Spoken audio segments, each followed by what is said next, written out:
our organization, along with the Ohio School Boards Association and the Buckeye Association of School Administrators, requested that Dr. Howard Fleeter, through the Ohio Education Policy Institute, conduct this analysis of the various things that have happened with school funding post-DeRolph.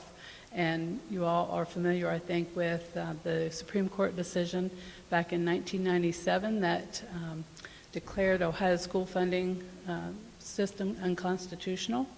And so since that time, there have been a lot of changes in school funding. And Dr. Fleeter's analysis actually kind of shows where we are today, 20 years later. So with that, I'm going to introduce Dr. Fleeter. He doesn't really need a lot of introduction. He has a lot of credibility around the Statehouse. He's has over 25 years, I believe, in studying Ohio's school funding system.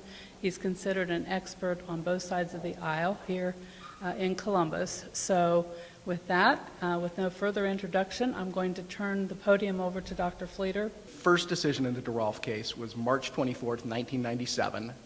It's one of those things for me. I remember exactly where I was. I was in my office at OSU when I was told that the ruling came down. So that was over 22 years ago. The state had a response. What they did was they organized a task force. They looked at school funding. They hired an expert, John Augenblick, to come in, take a look at the formula. By the time that was done, the FY99 school year was the first year of the new formula. So what we have now is 20 years of the new formula, and that's what we really looked at in this study. So from FY99, we just started for most school districts this week, the 2019 school year, so it's been 20 years. And since the 20th anniversary of the DeRolph decision, I've been asked a lot of questions about, well, is our system better or worse since then? And the purpose of this project was really to try to answer that question, in terms of the funding. And so the DeRolph decision, I think, was, both an equity decision and an adequacy decision, that there were parts of it that clearly said that there weren't, that there was no methodology for determining what the parameters of the formula were. That's an adequacy decision. And then there was also the famous line about the over-reliance on the local property tax, okay, which is fundamentally an equity issue. And so I think most people familiar with Ohio know that we've got over 600 school districts and that there's wealthy districts and poor school districts. And so the objective of this analysis was to look at the dollars, both state and local, and try to make a determination of how much change has occurred in this time. And so the overriding finding on this was that there was about a 27% increase in state and local revenues per pupil from FY99 to FY19. That's about 1.4 percentage points per year, and that's 27.3% above inflation. Okay, so it depends how you look at it. Okay, it's 27.3% increase above inflation, but 1.4% per year. That's really not very much for a Supreme Court case that said our system was fundamentally broken. And so for those of you that followed the DeRolph decision, there were 3 subsequent decisions, the last one of which I think was in 2001, and the finding at that point was that the system was still unconstitutional, but that the court case was over. Okay, so when I look back at this and I think where I was in my office at OSU on March 24th, 1997, if you would have told me that we would have had a 1.4% annual increase in funding, my response back then is the same as I think it would have been right now, which is that that's not very much of a change. Okay, so when you look at it a little bit differently, because of course it matters how the dollars are distributed.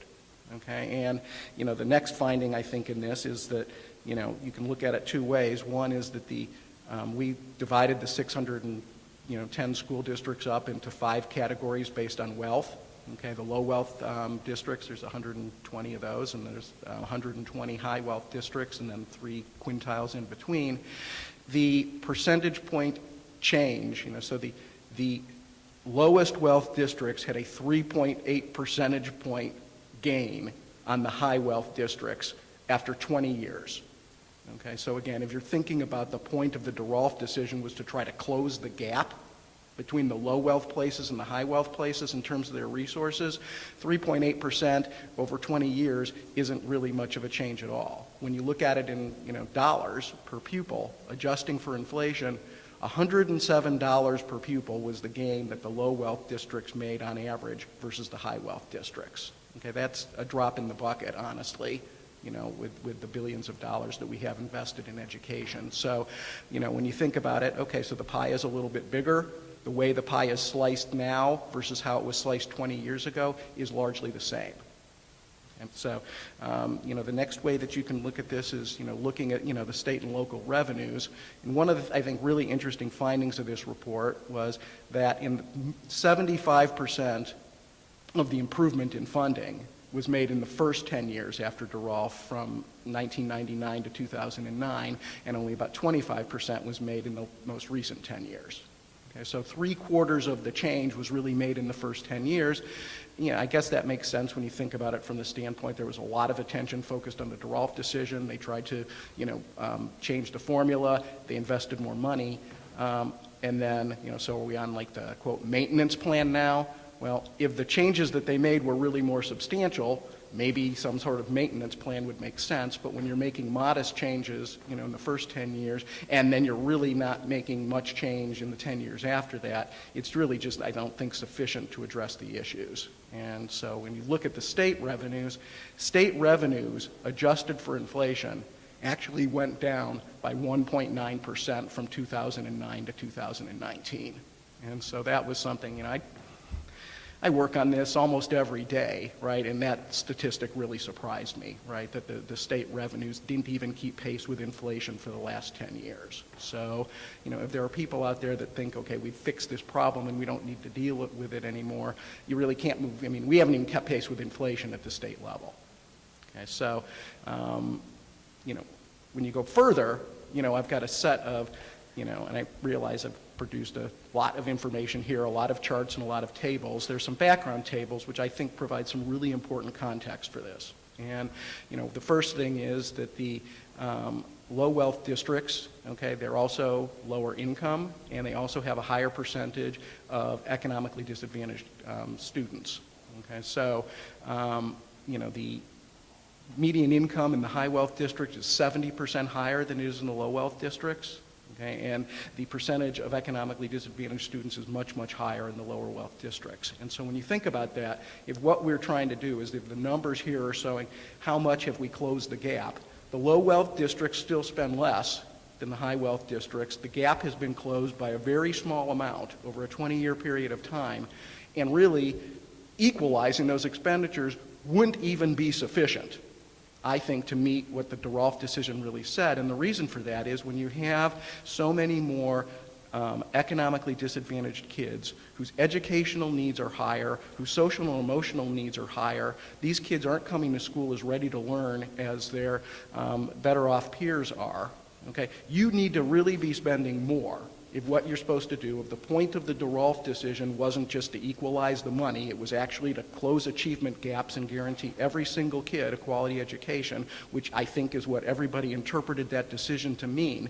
The low wealth districts with more low income kids that aren't as ready to learn, they need to be spending more than the higher income districts, and we have just barely closed the gap between the two of them. Forget about having the low wealth districts having all the resources they need to educate the kids that walk through their doors.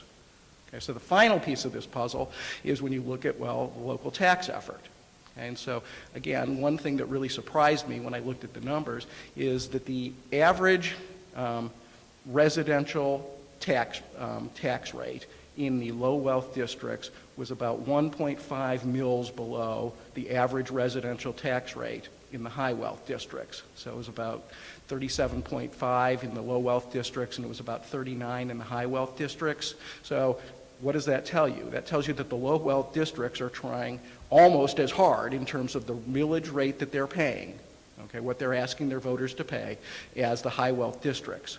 When you then take into account that the median income is 70% higher in the high wealth districts, okay, what that means is when you look at the ODE tax effort measure, which they put on the CUP report, we all call it the CUP report, it's the district profile report, and when you look at that tax effort measure, the high wealth districts actually have the lowest tax effort, it's about 0.81, and the two lowest wealth quintiles have the highest tax effort. So when you take into account the millage rate that they're paying relative to the income that they pay it out, the low wealth districts are making a much higher effort than the high wealth districts, and yet they're still behind in resources when really they need to be ahead in the resources. So, you know, that's a lot of dots to connect. I didn't count how many pages, you know, we've just passed out to you. It's 40 or 50, I think. There's a lot of tables, there's a lot of charts, but I think that the bottom line on this is that we've made some progress. It's not very much, that the gap has not really been closed terribly much,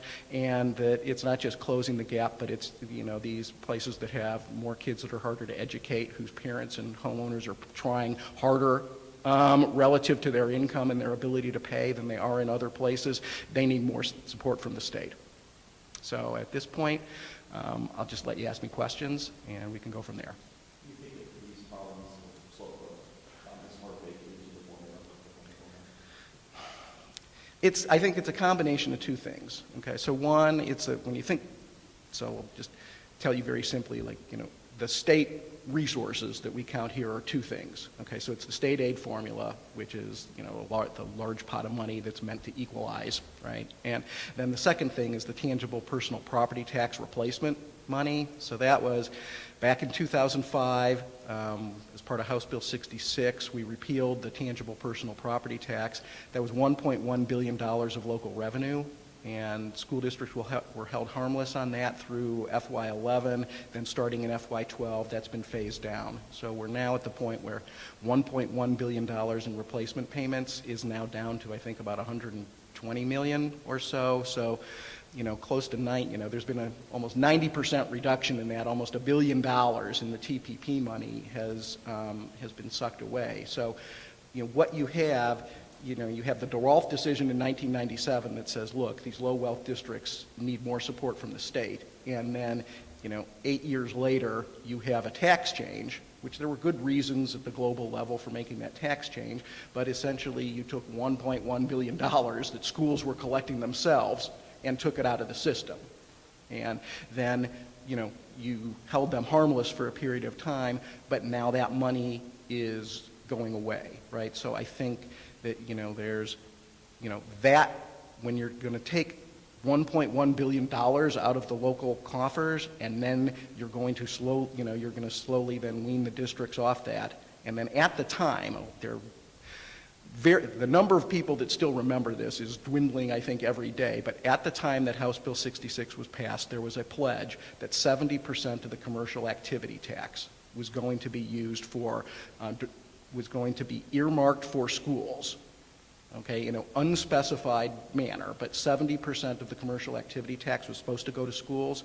Right now in 2019, 15% of the commercial activity tax revenues are going to the remaining TPP replacement, and 85% of those revenues are going into the state general revenue fund. So the thread about what happened when we got rid of the TPP and took that local money away from schools, and there was another $500 million from local governments, the idea that 70% of that money was supposed to get back to schools one way or another, we've lost that thread.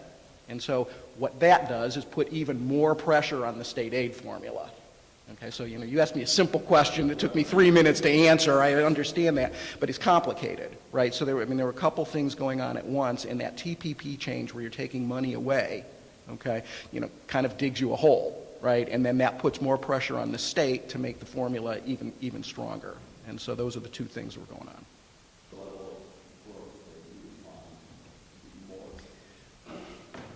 So, I mean, thinking about where we were back in 1997, right? I mean, over a period of time, you know, I mean, I would think probably twice that would have been what I would have expected, right? And it's the level of growth, and it's how the money gets distributed, right? I mean, both of those things are important, right? I mean, if you just put more money into the system and distribute it the same way, then the gap between the districts, you know, the haves and the have-nots are not going to close, right? But, you know, if you're understanding that the higher wealth districts are going to continue to spend more, then what you really need to do is catch the lower wealth districts up to them, you know. Don't pretend that money isn't, you know, this report just focuses on dollars, okay? Dollars are important, wealthy, some people suggest that, dollars, that it's not about the money. Money, doesn't answer all these problems. Look at wealthy districts. Okay, wealthy districts, they're rich, they're not foolish. They're under the same pressure from local voters that everybody else is. If money didn't make a difference, they wouldn't spend more. Okay, so the dollars clearly mean something. And so I think, it's not enough to say our pie has gotten bigger, we're still slicing it the same way. It needs to be, we know from the other work we've done, okay, that we know that the achievement gaps, are still out there. Okay, we've done work where we look at the course offerings and we know that the low wealth districts and the rural districts can't offer the same array of courses that the higher wealth districts can. We know that there are real educational gaps that are out there. So for the last 5 years, we've looked at the report card data and we've shown that the achievement gap and how strongly it's correlated to income and wealth and the percentage of economically disadvantaged kids. The report cards are going to come out again, in a couple weeks, and next month we're going to release a report, and it's likely going to say the same thing it said the last 5 years, that gap, is persistent. And, we've looked at that issue in particular, and the percentage of economically disadvantaged kids has gone up by 2/3 since 2001, and the funding has gone up by 22%. So, we're not even keeping pace with the one component in the formula that's supposed to address that issue explicitly. We're lagging behind on that. The TPP, that tax is gone. It's not going to be reinstated, okay? At the same time, House Bill 66 made a 21% reduction in the state income tax. We've had several additional reductions since then. So since 2005, we reduced the state income tax rates by more than 1/3. The highest bracket was 7.5%. It's below 5% now. So that's a lot of money that has been, that's not being collected anymore at the state level that could have been used to address this issue. So, there's a link between the tax policy decisions that we've made and the spending decisions that we make.